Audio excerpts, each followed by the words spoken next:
All right, let's hear what Bernard had to do. He went through the Sunday circuit. Bernie Sanders issued a scathing statement after the vice president's loss in what Chomsky consistently started saying after 2016 that we live in a post-fact world. Would you agree, or do you think the misinformation crisis is more complicated? No, he's 100% on the money. He's so right. And every fucking major institution is participating in that. Dude, if you look no further than the way that every single media outlet covered the story in Amsterdam. Because, like, we know how right-wingers hallucinate an alternative reality and prime their base into believing it, and their entire media ecosystem gets everyone on board with this shit, right? We already know that. But the liberal media space also does that to less success. What he called a disastrous campaign, saying, quote, "It should come as no great surprise that a Democratic Party which has abandoned working class people would find that the working class has abandoned them." And Independent Senator Bernie Sanders of Vermont joins me now. Senator Sanders, welcome back to Meet the Press. Thank you for having me. Thank you for being here on this Sunday after Election Day. Let's start right there. Your criticism incredibly direct. You say you think the Democratic Party has, quote, abandoned the working class. How exactly do you think Democrats have abandoned the working class, Senator? Look, the working people of this country are extremely angry. They have a right to be angry. In the richest country in the history of the world, today, the people on top are doing phenomenally well, while 60% of Americans are living paycheck to paycheck, and millions of families worry that their kids are actually going to have a lower standard of living than they do. You got the top 1% owning more wealth than the bottom 90%.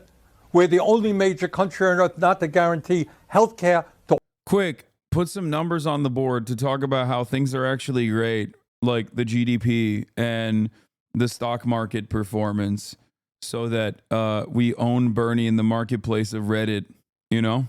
All of our people, 25% of our seniors are trying to live on $15,000 a year or less. We have the highest rate of childhood poverty of almost any major country on earth.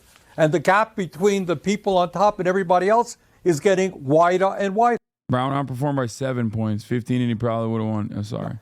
And then, Kristen, on top of all of that, we got a corrupt campaign finance system which allows billionaires to buy elections. So if you're an average worker out there, you're saying, hey, I'm working longer and longer hours, going nowhere in a hurry, worried about my kids, and yet the people on top have never had it so good. Where is the Democratic Party? Are they prepared to stand up to these powerful corporate interests, raise the minimum wage, fight for health care for all people, make sure that all of our kids get the quality education that they need, expand Social Security?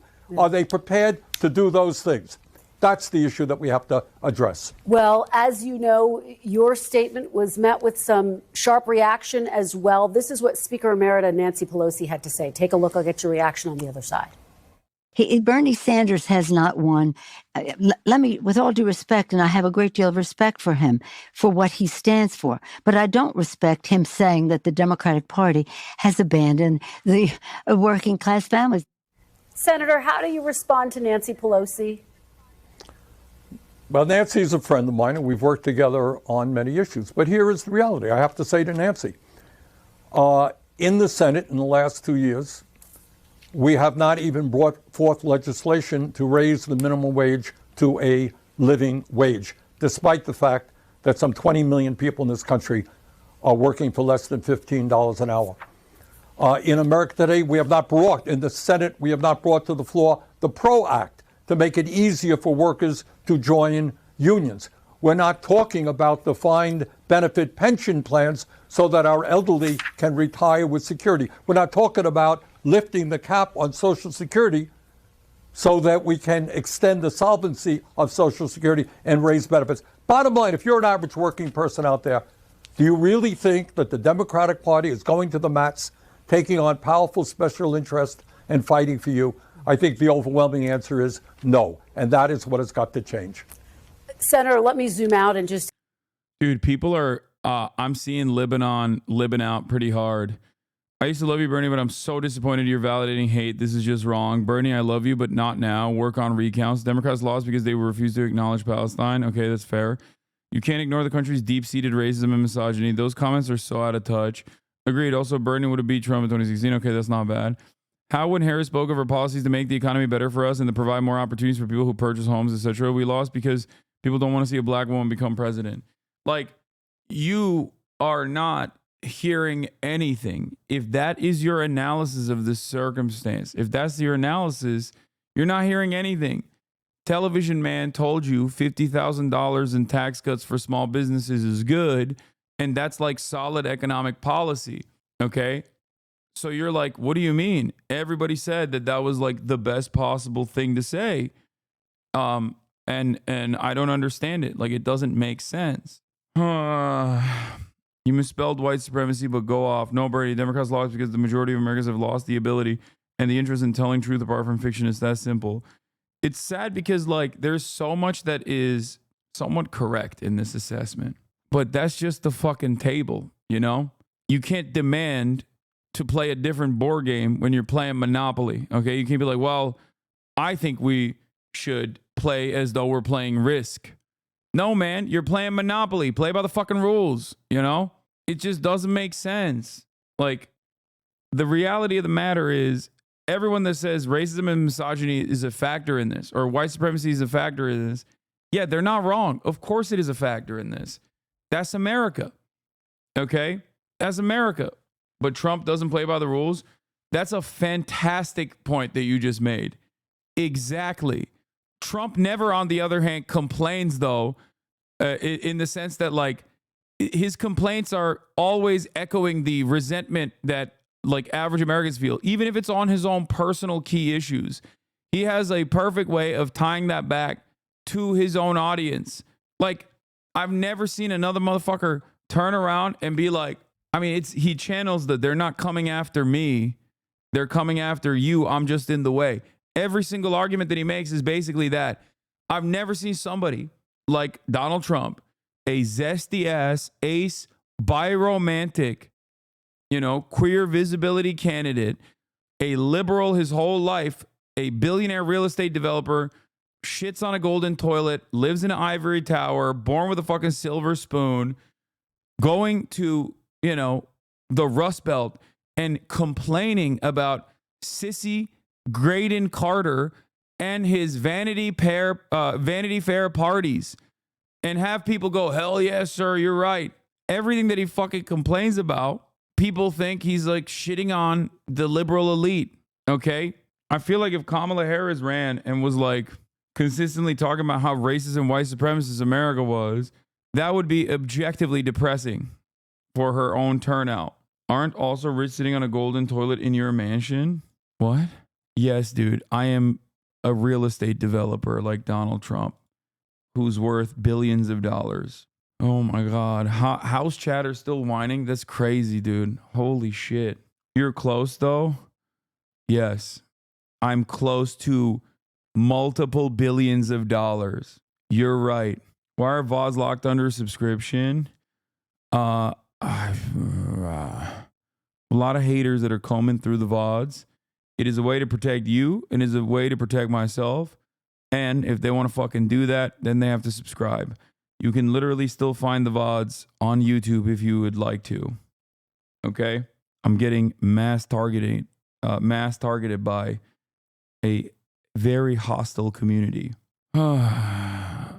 Ask you about these results. You've heard some of the reaction throughout the Democratic Party. My VODs are readily available on YouTube. How much do you personally blame President? Won't haters be able to clip from YouTube? Yes, but it's just like they go after the chat and stuff. Because if they can't find something on me, then they'll literally be like, well, the chat said this, you know? Look at what his chat is saying. And on YouTube, it's like more difficult and more of a hassle. Biden for this loss.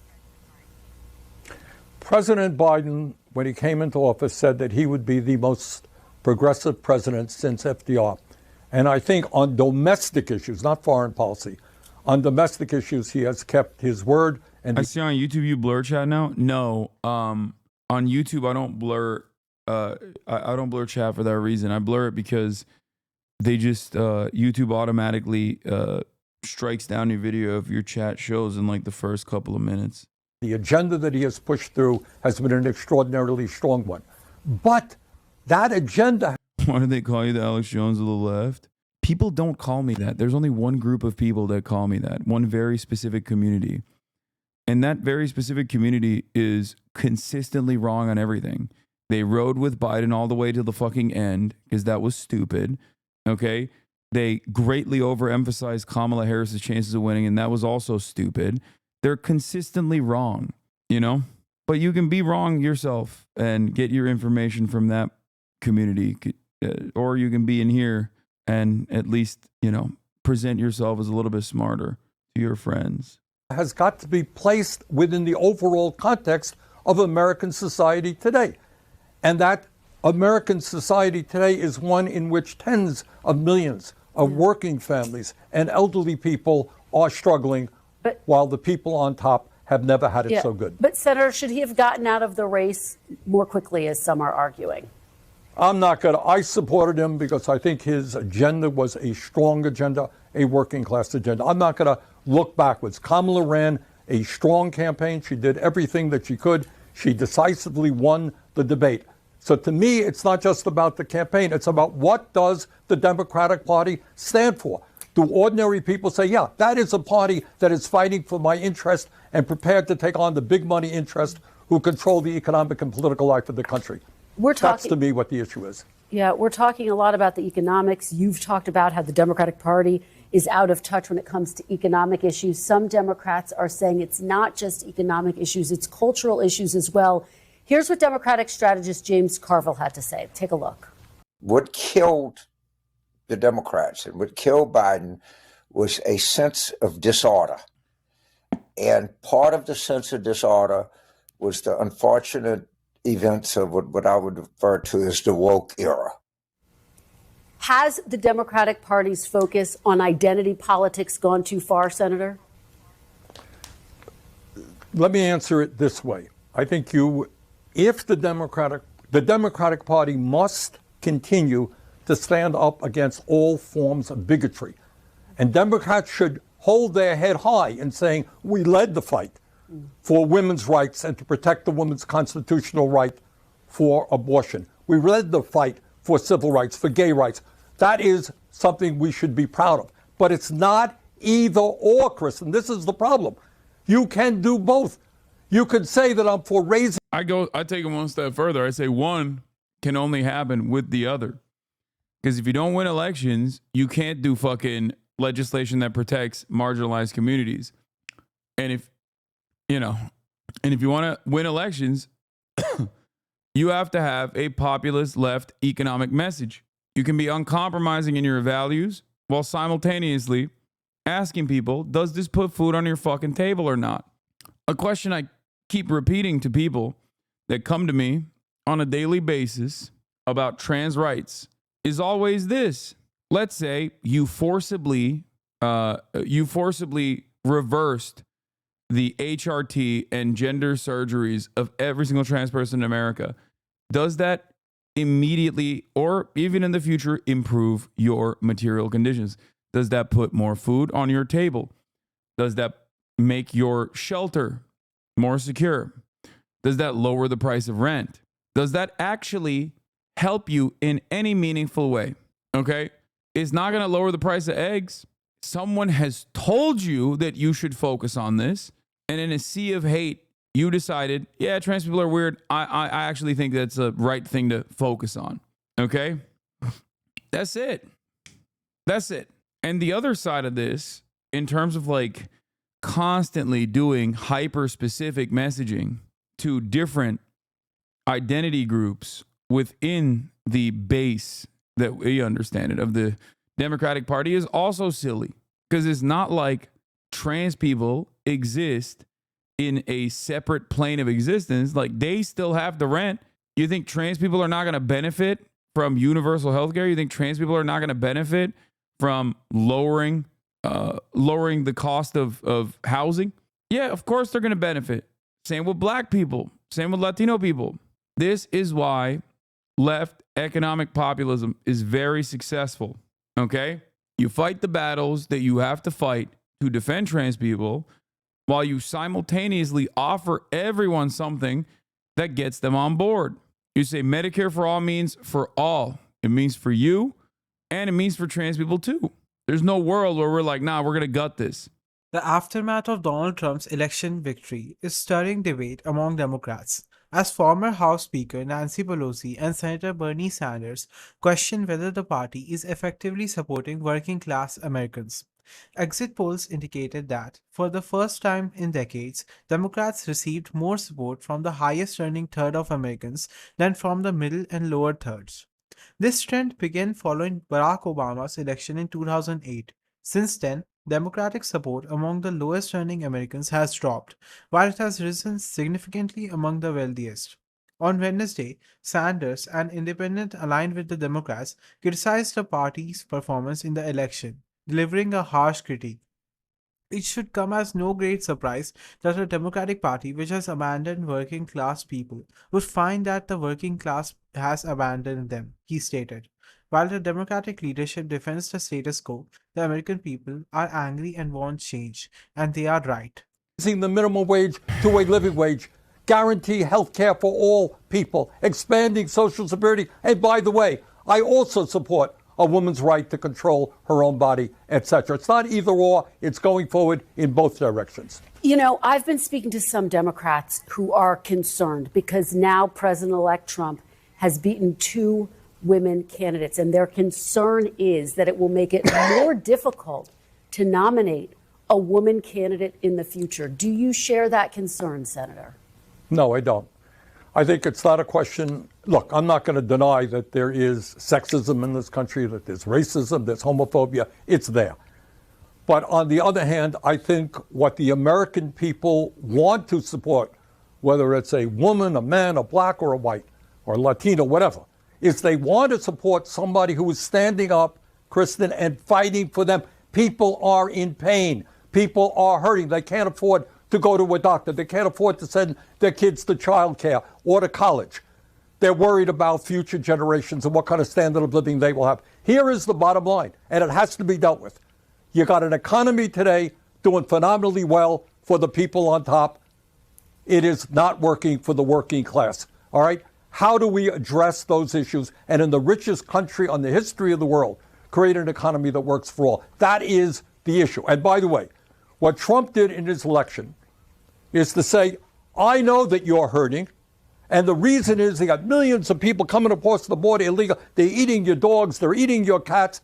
He gave an explanation. It happened to be a pretty crazy explanation. Yes, we got to strengthen the borders, but that is not going to raise wages for working people or provide health care to all people. The Democrats need an explanation, and that explanation is corporate greed and the power of the billionaire class. I know that's uncomfortable for people in the Democratic Party, some people, but that is the issue we have to address. Senator. Also, I'm done with Gretchen Whitmer as of this very moment. Michigan Governor Gretchen Whitmer will speak today at the Stand Together rally in support of Israel, the U.S. Capitol, organized by Jewish Federations of North America and a conference of presidents of major Jewish American organizations. This is what also Jacob Kornblue says, 2028 ? Watch Governor Gretchen Whitmer in a 6-minute speech.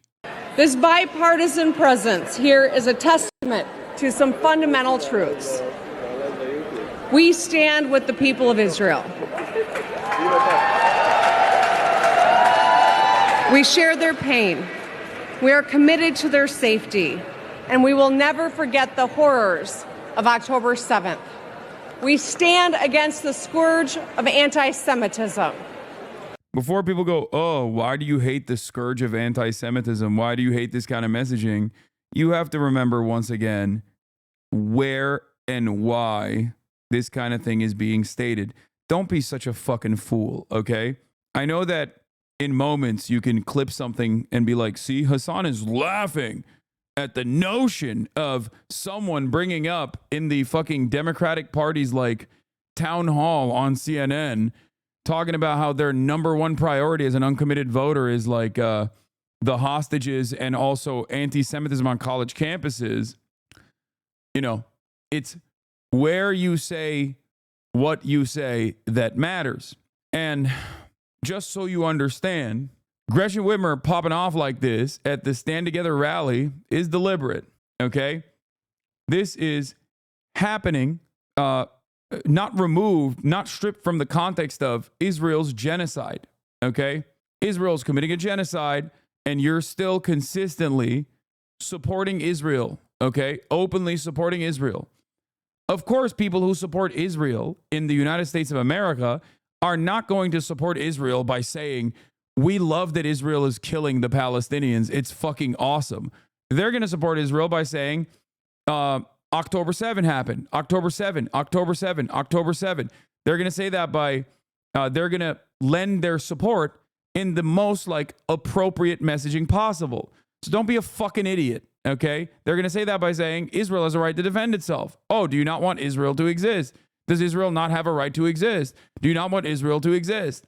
And a lot of people, unfortunately, get duped by this fucking good messaging, okay?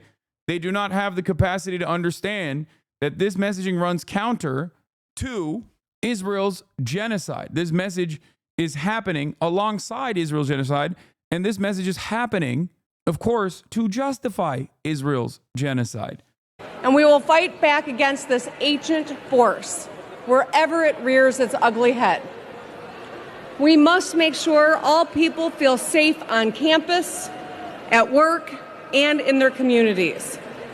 And we stand for a more inclusive, tolerant future where people from all walks of life can thrive.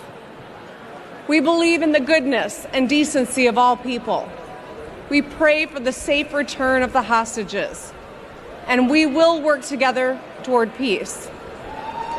And now I just want to take a moment to talk about where we are. With yet another national election in the rearview mirror, we must move forward and focus on solving problems. At the close of today's program, we will join together to sing Hatikva, Israel's national anthem. The anthem embodies the enduring spirit of the Jewish people. I think it's pretty funny that like there's no other equivalent to this in the United States of America. Like there's just no other equivalent to this whatsoever. Like I feel like if they did this for like the Saudi lobby or something, people would be like, what the fuck are you? What do you fucking mean? Like what? I'm sorry, hold up. What?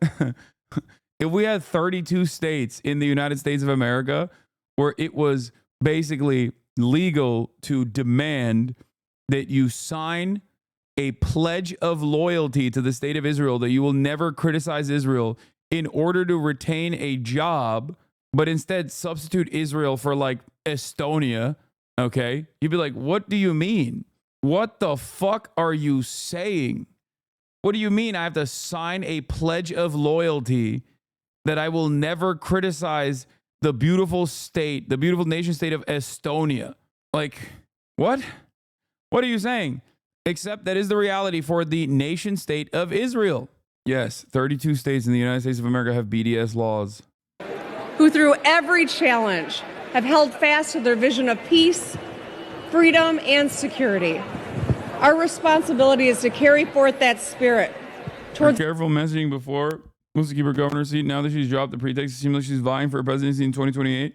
She has shown that she's a careerist monster with no moral compass. Yeah, she didn't want to rock the boat by coming out too much in the tank for Israel, I think, because she knew what her constituencies look like, and she didn't want to hurt the Democratic Party's chances of potentially winning office. But now that like the election is over, you're seeing, you're seeing basically what it is. It's a brighter future where peace prevails, freedom endures, and communities stand united. Do you believe that Israel has a right to exist? Israel does exist. Israel is a recognized member of the United Nations. Besides this, there is not such a thing in international law like a right of a state to exist. Does Italy has a right to exist? Italy exists. Now, if tomorrow Italy and France want to merge and become Ita-France, fine. This is not up to us. What is enshrined in international law is the right of a people to exist. So the state is there, the state of Israel is there, is protected as a member of the United Nations. Does this justify the erasure of another people? Hell no. Not 75 years ago, not 57 years ago, surely not today. Where is the protection of the Palestinian people from erasure, from annexation, from illegal occupation and apartheid? This is what we need to discuss. Yeah, Israel does not have a right to exist as an apartheid state under international law. So when people say Israel has a right to exist, what they actually mean is Israel has a right to exist in the ways that it does. Okay? And no, Israel does not have a right to exist as an apartheid state. The fuck do you mean? But it's obviously going to be positive fucking framing. That was Francesca Albanese, who I believe is the human rights lawyer for occupied Palestinian territories.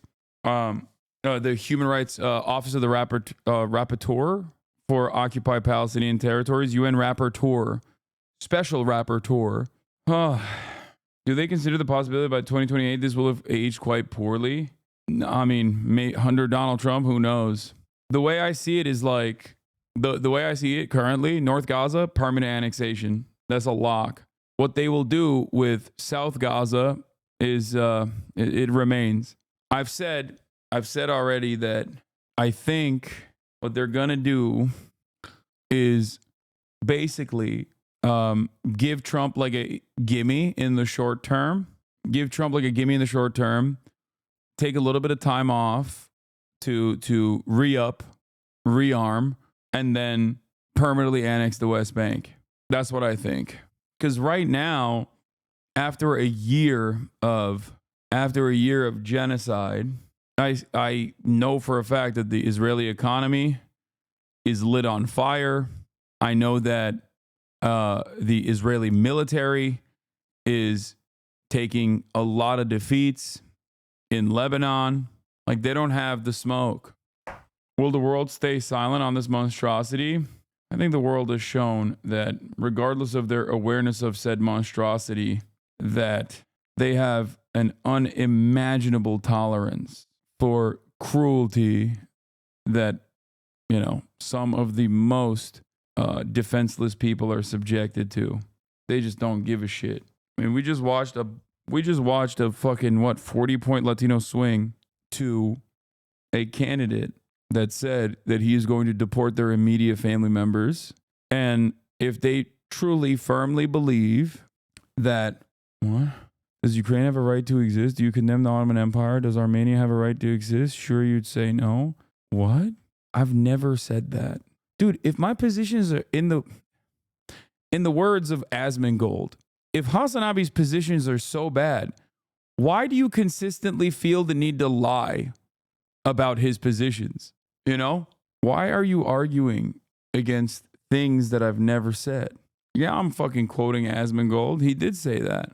Armenia right to exist? Yes, dumbass. Armenia already exists. Just like Francesca Albanese said. What the fuck are you talking about? Like, do you think I'm an Armenian genocide denier? I'm not. The people have a right to exist. States in the way that they exist are left up to the standards of how they exist. Israel, as it currently stands, is an apartheid regime. That's it. Israel cannot exist as an apartheid.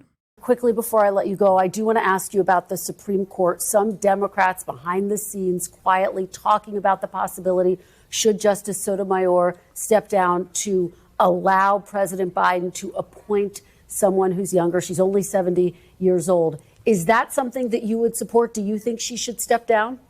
No, I don't. That was lame, Bernie. Have you heard any talk of this? A little bit, yes. I don't think it's a sensible approach. And you don't think it's a sensible approach? Correct. All right.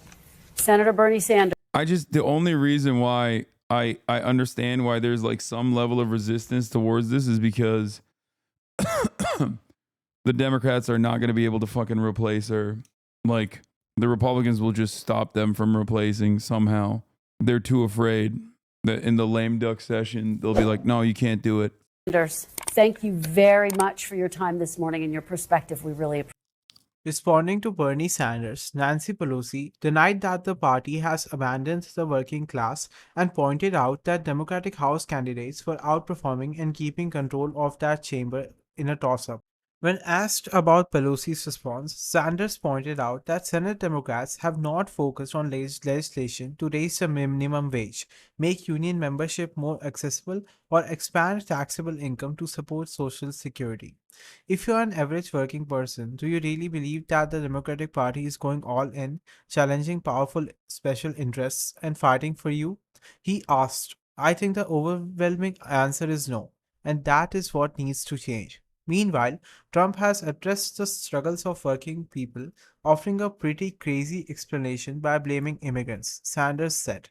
The Democrats need a clear explanation, and that explanation is corporate greed and the power of the billionaire class, he said. In addition to lower income Americans, Trump also gained support from Hispanic, Black, and women voters, traditionally key Democratic groups. Polling expert Frank Luntz highlighted a cross cutting group of voters who live paycheck to paycheck as crucial to Trump's victory. If you're a paycheck to paycheck voter struggling every week or every month, you are more likely to consider and actually vote for Donald Trump than at any time since Ronald Reagan in 1984. Luntz told News Nation after the election. If you found this video informative, then make sure to hit the like button and subscribe to this channel for more videos like this, and thanks for watching.